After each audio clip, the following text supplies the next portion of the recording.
I recently finished reading The Subtle Art of Not Giving a Fuck by Mark Manson, and I've got to say, it's not your average self-help book.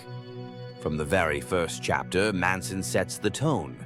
Life is hard, and no amount of toxic positivity is going to change that. But what he argues is actually really liberating.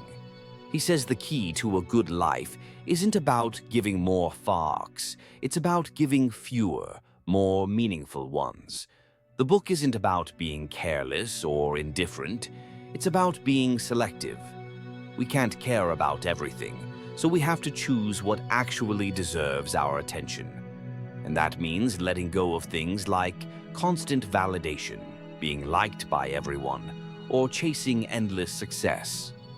One of my favorite parts is when Manson talks about how avoiding problems isn't the goal. Solving better problems is. Life is always going to come with challenges. The question is whether the problems you're facing are meaningful. That really reframed how I think about struggles in my own life. He also gets into personal responsibility in a really powerful way.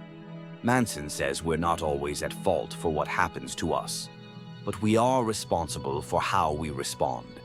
It's a subtle shift, but it puts you back in control without ignoring reality. The tone of the book is super casual, filled with profanity, humor, and real-life stories, so it doesn't feel preachy at all. It reads more like a brutally honest conversation with a friend who's been through some stuff and wants to help you cut through the noise. For anyone who's tired of fake optimism or just wants a clearer way to look at their priorities, I'd absolutely recommend this book. It doesn't try to be motivational in the typical sense, but by the end, you'll probably feel more grounded, more focused, and maybe a bit more fearless about the things that don't matter anymore.